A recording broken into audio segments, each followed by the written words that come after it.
आपका कोई दोस्त आपको सिर्फ उस वक्त कॉल करे जब उसे आपकी जरूरत हो, कि इंसानी दिमाग जो है वो डीप लेवल पर जाकर या गहरे लेवल पर जाकर सिर्फ 5 लोगों को ही हैंडल कर सकता है। उन 5 में से आप कौन हो और आपके वो 5 कौन हैं? साइकोलॉजी में इसे कहते हैं रेसिप्रोसिटी ट्रैप। वो सबको खुश रखता था, नोट्स बना के देता था, ग्रुप सर्कल्स में बड़ा एक्टिव था, पार्टीज अरेंज करता था। और ये वॉल्स और ये दीवारें जो हम अपने इर्द गिर्द और ये मास्क जो हम अपने ऊपर चढ़ा लेते हैं, यही हमारी दुश्मन है। ये 75 इयर्स की हार्वर्ड की लॉन्गेस्ट हैप्पीनेस स्टडी का कंक्लूजन और नतीजा था। इसलिए आज के इस व्लॉग के बाद अपने इर्द गिर्द वो 2-3 लोग जो हैं उन्हें ढूंढें। मर्द रोते नहीं हैं, सब ठीक है, बस यही कहते रहो। रिलेशनशिप वक्त गुजारने का जरिया नहीं है, बल्कि ये जिंदगी को मानी देते हैं, जिंदगी को मीनिंग्स देते हैं।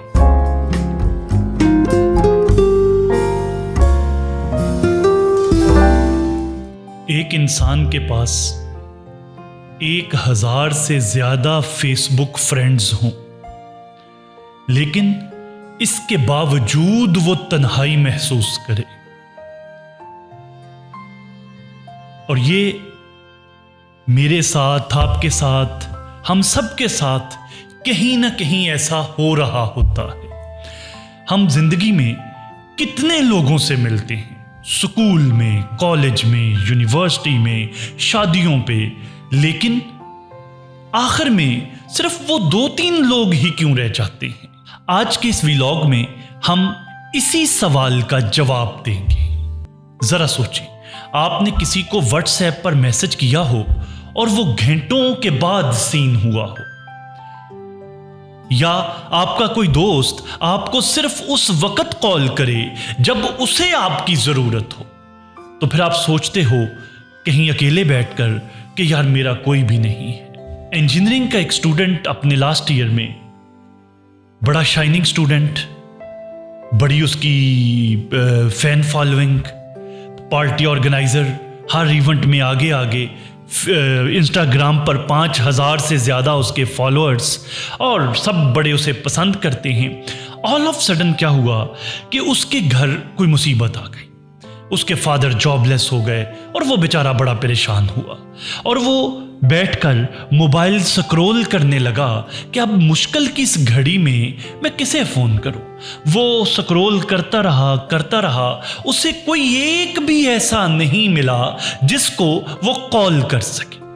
वो मेरे पास आया और मुझे कहने लगा कि सर, मैंने अब जिंदगी में लोगों का इतना किया है और आज मुझ पर मुश्किल वक्त आया है तो मेरा कोई भी नहीं है।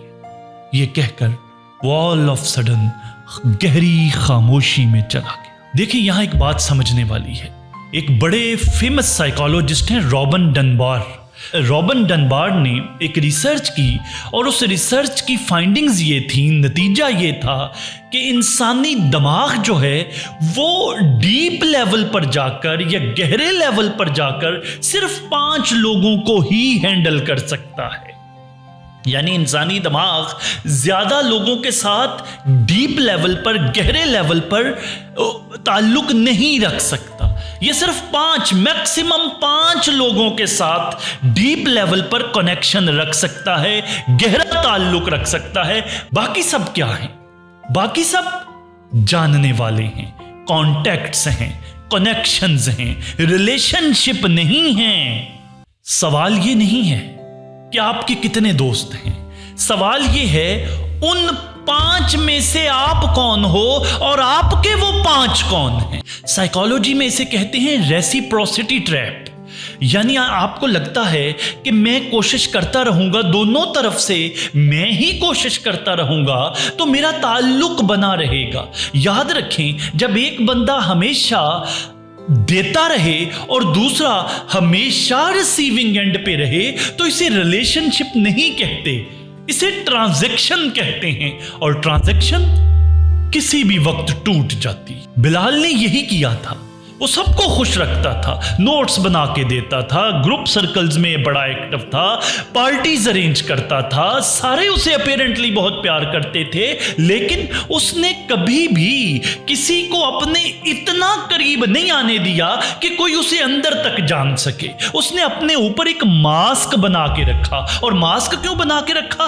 ताकि उसको एक डर था, उसका एक फियर था कि लोग जब मेरे करीब आएंगे तो मुझे शायद पसंद नहीं करेंगे।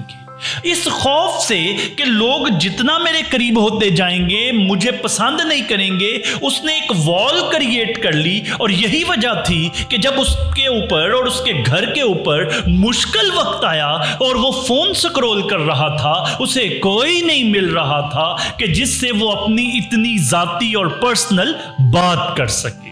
हमारे साथ भी यही होता है कि हम ऐसी वॉल्स क्रिएट कर लेते हैं जिनकी वजह से कोई हमारे इतना करीब ही नहीं आ पाता कि जिसके साथ हमारा रिलेशन, हमारा ताल्लुक गहरा हो सके।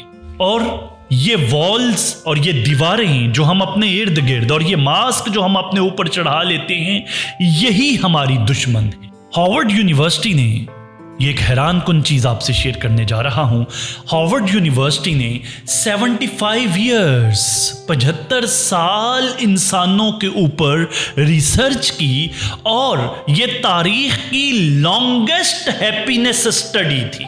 75 इयर्स लॉन्गेस्ट हैप्पीनेस स्टडी। और इसकी फाइंडिंग्स क्या आई, इसका रिजल्ट क्या आया कि लोगों को जेन्युइन खुशी ना दौलत से, ना शोहरत से, ना इज्जत से मिलती है, बल्कि लोगों को जो इंटरनल हैप्पीनेस और जेन्युइन खुशी है वो रिलेशंस से मिलती है, रिलेशनशिप से मिलती है। और किस रिलेशनशिप से?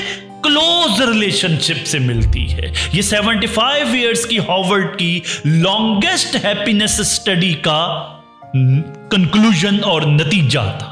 सोचिए, 75 साल की रिसर्च और नतीजा रिश्ते।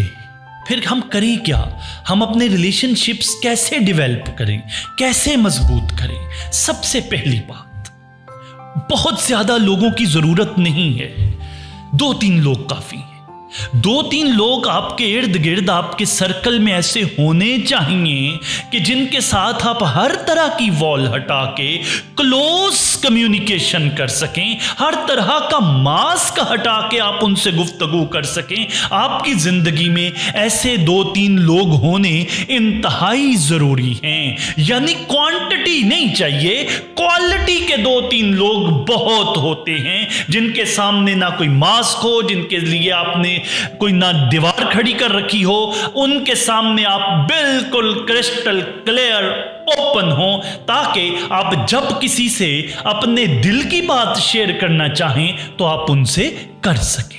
क्योंकि 500 हाय हेलो वाले रिलेशनशिप से एक जेन्युइन रिलेशनशिप काफी है जिसे आप बता सकें कि मैं ठीक नहीं हूं या मेरे साथ ये मसला है। इसलिए आज के इस व्लॉग के बाद अपने इर्द गिर्द वो 2-3 लोग जो हैं उन्हें ढूंढें। अच्छा, पाकिस्तानी कल्चर में हम सीखते हैं कमजोरी मत दिखाओ, किसी को अपनी वीकनेस मत दिखाओ, मर्द रोते नहीं हैं, सब ठीक है, बस यही कहते रहो। जबकि हकीकत ये नहीं है। रिसर्च ये कहती है कि जब आप किसी के साथ जेन्युइनली शेयर करते हो तो आपका रिश्ता मजबूत होता है। और ताल्लुकात मजबूत करने के लिए कंसिस्टेंसी चाहिए होती है। ये नहीं कि ईद के ऊपर एक लंबा सा मैसेज कर दिया, बर्थडे पे बड़ी कोई खूबसूरत सी पोएम कहीं से कॉपी पेस्ट करके तो वो फॉरवर्ड कर दी, बल्कि रेगुलरली छोटी छोटी चिट चैट, छोटे छोटे मैसेज, छोटी छोटी टेलीफोन पे हेलो हाय जारी रहनी चाहिए। इसको ओकेजन्स तक लिमिट और महदूद नहीं करना चाहिए, बल्कि कॉन्टिन्यूसली राब्ते में रहना चाहिए। इससे आपका ताल्लुक और आपका रिश्ता मजबूत होता है।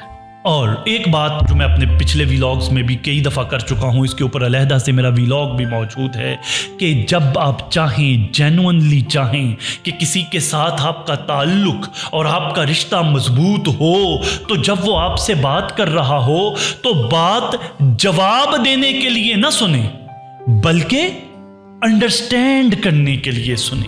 खामोशी से कंप्लीटली अगले की पूरी बात बगैर इंटरप्ट किए हुए सुने, एक्टिव लिसनिंग करें, ताकि उसको फील हो कि ये बंदा महज मेरे लफ्ज नहीं सुन रहा, मेरे जज्बात, मेरे एहसासात, मेरे खदशात, मेरी तकलीफ, मेरा दुख, मेरा दर्द, मेरा सारा कुछ ये वैसे ही इनटेक कर रहा है और इंटरनलाइज कर रहा है जैसे मैं इसे कन्वे कर रहा हूं। इससे आप देखेंगे कि जब आप किसी को इंटरप्ट किए बगैर और जवाब देने की नीयत से नहीं, अगले को अंडरस्टैंड करने की नीयत से सुनेंगे, तो आपका ताल्लुक उस शख्स के साथ गहरा और मजबूत होता चला जाएगा। सोचें, अगर आपकी जिंदगी से सब चले जाएं तो कौन रह जाएगा? या आप किसी की जिंदगी से चले जाओ तो क्या फर्क पड़ता है? रिलेशनशिप वक्त गुजारने का जरिया नहीं है, बल्कि ये जिंदगी को मानी देते हैं, जिंदगी को मीनिंग्स देते हैं। तो फिर आज फैसला कर लीजिए कि क्या आप सिर्फ लोगों के साथ कनेक्टेड रहना चाहते हैं या उनके दिल में जगह बनाना चाहते हैं। Choice is yours. क्योंकि आखिर में हमारे साथ, हमारी मेमोरीज में सिर्फ वो लोग रह जाते हैं जिन्होंने हमें अपना आप महसूस करवाया।